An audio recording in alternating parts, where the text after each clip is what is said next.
Hello everyone. मेरा नाम छाया कुमारी है। मैं एमबीबीएस फर्स्ट ईयर की स्टूडेंट हूँ और मैं एसएमसी ललितपुर की एसएमसी ललितपुर मेरा कॉलेज है और मैं यहाँ पे अवधेश एकेडमी में अभी इस टाइम पे हूँ। मैं सर की बहुत थैंकफुल हूँ कि उन्होंने मुझे गाइडेंस दिया है, जिसकी वजह से मैं नीट की जैसे बहुत मुश्किल एग्जाम की तरफ थोड़ा सा बढ़ पाई हूँ। उन्होंने मुझे बहुत मोटिवेट किया। उन्होंने मुझे ये समझाया है कि आप कभी भी मुसीबतों से हारिए नहीं, आपके जो एग्जाम्स है उसके लिए बहुत अच्छे से मेहनत करिए, क्योंकि मेहनत जो है आप करते हैं तो वो रंग तो लाती ही है।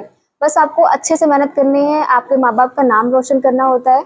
और मैं यहाँ पे आज इसलिए बहुत खुश हूँ कि सर ने इतने टाइम बाद भी मुझे याद रखा है कि मैं उनकी स्टूडेंट हूँ और उन्होंने मेरे पे इतनी मेहनत करी है कि उन्होंने फर्स्ट जो बैच शुरू करा था नीट का, उसमें मैं सबसे पहले स्टूडेंट थी और उनको बहुत हैक्टिक शेड्यूल होता था। उसके बाद भी सर हमें पढ़ाने आते थे और सर बिजी होने के बाद भी हम पे इतना ध्यान देते थे, हमारे लिए फिजिक्स की फैकल्टी अरेंज करते थे, बाकी फैकल्टी, ताकि हमें कोई दिक्कत ना हो। और उन्होंने हर तरह से हमें गाइडेंस दिया है पेपर को लेके, या फिर हमें कोई डाउट हुआ है उसको लेके। सर हमेशा तैयार रहते हैं, अगर आपको कोई दिक्कत हो रही है तो हम आपकी हेल्प करने के लिए जरूर आ जाएंगे। टीचरों को क्या सपोर्ट रहा जो है कि कैसे? सर अवधेश सर थे, तो वो मुझे बायो पढ़ाते थे, तो उनकी बायो मुझे बहुत अच्छे समझ में आती, मुझे किसी और की नहीं समझ में आती है। तो सर का इतना अच्छा वो पढ़ाते थे कि इतनी बार चीज़ें को रिपीट करते थे, मुझे लिखने की कभी ज़रूरत नहीं पड़ी है। और मुझे सर की बातें इतनी अच्छे से याद रहती थी कि जो सर बोलते थे ऐसे कर लो ऐसे कर लो, मैं वही चीज़ याद रखती थी। इस टाइम पे क्या हो गया, बच्चों के अंदर थोड़ा डिसिप्लिन कम हो गया है, टीचर्स की बात थोड़ा सा नहीं मान रहे हैं, फ़ोन पे ज़्यादा ध्यान दे रहे हैं।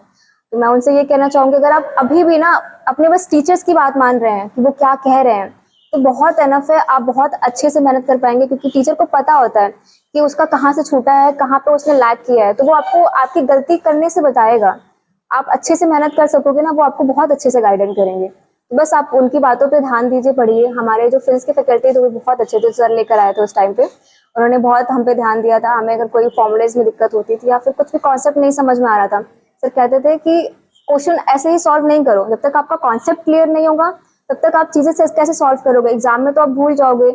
इसलिए पहले कॉन्सेप्ट क्लियर करो। फिर हमारे सर थे उस टाइम पे केमिस्ट्री के, प्रभांशु सर थे, बहुत अच्छी केमिस्ट्री पढ़ाते थे। तो अगर ऑर्गेनिक की बात करें तो हम रिमिक रिएक्शन होते हैं, तो उसमें उन्होंने कहते थे कि आप सारे के सारे अगर रिएक्शंस अच्छे से लिख लिख के प्रैक्टिस करोगे, उसका काम क्या है क्या नहीं है, अगर आप वो पढ़ोगे ना तो आपको दिक्कत नहीं होगी। बस पढ़ने पे है कि आप कितना टाइम दे रहे हो किसी चीज़ को।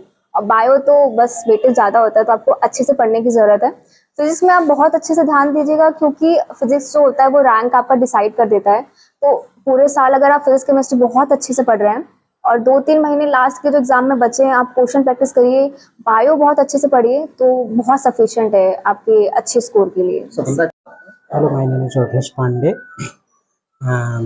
एक्चुअली इस बार मेरा नीट में स्कोर 555 है और मेरी रैंक ऑल इंडिया रैंक 10,009 और EWS रैंक 1021 है।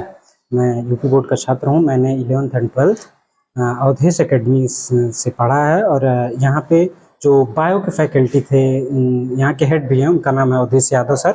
उन्होंने जैसे आपकी बार 2025 में बायो थोड़ा सा मोल्ड हो गई थी, लेकिन मुझे बायो में मेरा स्कोर 340 है फिर भी, क्योंकि उन्होंने बायो उनके नोट्स जान लीजिए एनसीईआरटी से आया हो या ना आया हो मुझे नहीं पता, मैंने बहुत एनसीईआरटी नहीं पढ़ी थी, लेकिन उनके नोट से सारा आया था। मेरा जो भी 2-3 क्वेश्चन गलत हुआ है मेरे सिली मिस्टेक से हुआ है। अवधेश सर बायो का जो कॉन्सेप्ट था, बायो कॉन्सेप्चुअल पढ़ाते हैं एक्चुअली।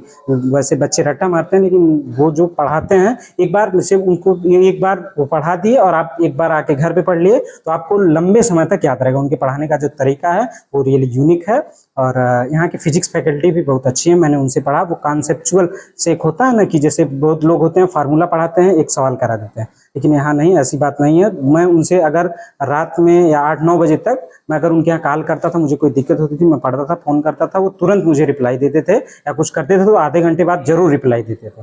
तो यहाँ का इस कोचिंग का मेरे जैसे मैं क्योंकि रूरल एरिया से आता हूँ, तो सबसे बड़ी चीज़ होती है रूरल एरिया के बच्चों के लिए गाइडेंस, जो कि बहुत ही ज़्यादा जरूरी है। तो सबसे बड़ी जो गाइडेंस थी वो मुझे अवधेश सर ने दिया और मैं उनका बहुत बड़ा थैंकफुल हूँ। और मेरा नाम हेमंत प्रताप है। मैं इधर रूरल एरिया से हूँ और मैंने जेई की तैयारी की थी। मेरे जेई में कैटेगरी रैंक है मेरी 25-32 और जेई मेंस में, और जेई एडवांस में मेरी है 2661। और मुझे इस टाइम NIT जमशेदपुर मिला हुआ है। और मेरा जो मैं तैयारी करता था तो मेरा 12th के साथ नहीं हुआ था, तो मैंने 1 साल ड्रॉप लिया था, तो उसमें मैं बहुत पढ़ता था, तो उसमें मेरा इस साल वो मेरी सिलेक्शन हुई है। और मैं यहाँ पे 11th और 12th ऑदेश अकेडमी से ही किया था। मेरे बहुत अच्छे परसेंटेज तो नहीं थे, लेकिन मैं कोशिश करता था पढ़ने के लिए। और यहाँ मेरे मैथ वाले टीचर विवेक सर थे, और केमिस्ट्री पढ़ाते थे राहुल राज सर, और फिजिक्स एक अमित सर पढ़ाते थे, बहुत अच्छा पढ़ाते थे। उन किसी कारणवश उनकी तबीयत खराब होती थी और वो नहीं आ पाते थे, तो दूसरे फैकल्टी भी आए थे, वो भी बहुत अच्छा पढ़ाते थे।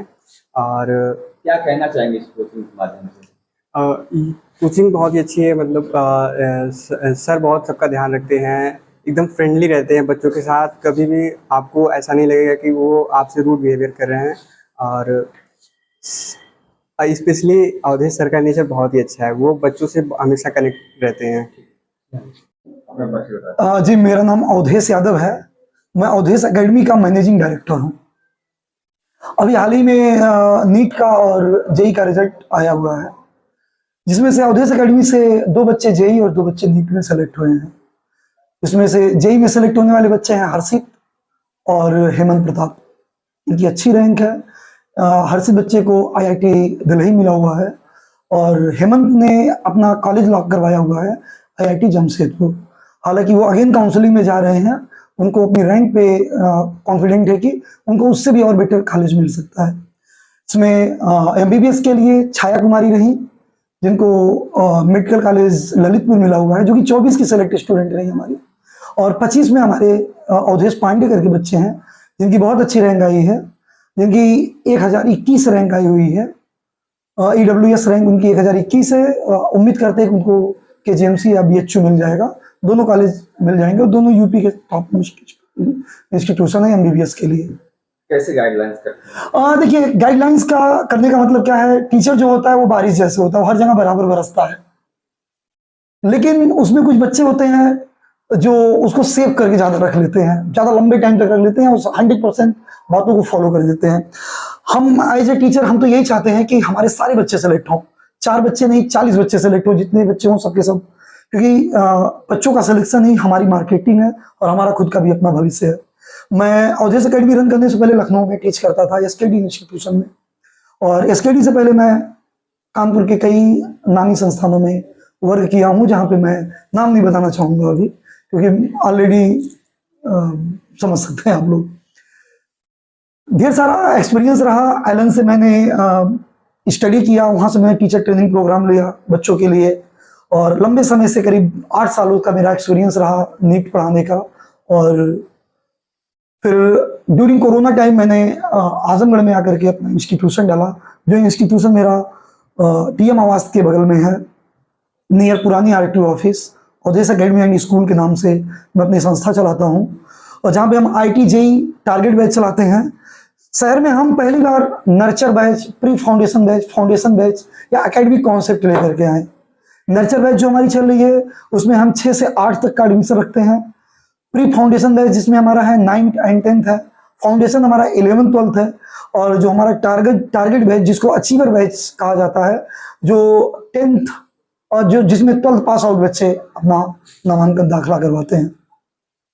जो भी हमारी फैकल्टी हैं, फिजिक्स पढ़ाने के लिए हमारे रामजन्म सर हैं, केमिस्ट्री के लिए हमारे केमिस्ट्री के टीचर हैं, जो कि बहुत अच्छा एक्सपीरियंस है उनका, लखनऊ और कानपुर से वो भी बिलोंग करते हैं, और काफ़ी कई सारी कोचिंगों में उन्होंने 3-4 साल से भी ज़्यादा अपना समय बिताया है। कॉन्सेप्चुअल नॉलेज उनकी बहुत अच्छी है। मैं खुद मैं बायो की फैकल्टी हूँ, और आज यहाँ पे मैथमेटिक्स की फैकल्टी उपलब्ध नहीं है। रीजन है उनके पिताजी का एक्सीडेंट हो चुका है कल, जिसकी वजह से वो विवेक सर हैं जो मैथमेटिक्स पढ़ाते हैं, वो आज उपलब्ध नहीं है। और बच्चों क्या कहना चाहेंगे? देखिए, मैं बच्चों को बस इतना कहना चाहूंगा कि सिलेक्शन हर एक जगह से निकलेगा। अगर बच्चे सीरियस हैं, ऑफलाइन ऑनलाइन कहीं से भी हैं, सीरियस हैं तो सिलेक्शन निकलेगा। बशर्ते रेगुलर प्रैक्टिस करना पड़ेगा बच्चों को, मोर एंड मोर प्रैक्टिस करना होगा। एक ही किताब को 20 बार पढ़ना है, एक ही सैंपल पेपर को 20-25 बार सॉल्व करना है। बार बार सैंपल पेपर बदलना नहीं है, बार बार टीचर या इंस्टीट्यूशन नहीं बदलना है। अगर कोई बच्चा को अवधेश एकेडमी नहीं पसंद है, वो जहां भी पढ़ रहा है वो उन्हीं टीचर पे भरोसा करके वहां कंटिन्यू रेगुलर पढ़ता रहे, ठीक है ना। एक बार एडमिशन करा लेने के बाद बच्चा मिसगाइड ना हो। रीजन क्या है कि सारे बच्चों को कुछ लोग मिसगाइड कर देते हैं, उनको कहते हैं कि अरे यहाँ से सिलेक्शन नहीं होगा। एक हाइप बनी हुई है कि आजमगढ़ से सिलेक्शन नहीं हो सकता या आजमगढ़ में पढ़ाने वाले टीचर सिलेक्शन नहीं दे सकते। तो ये बात हम लोगों ने गलत प्रूफ किया है।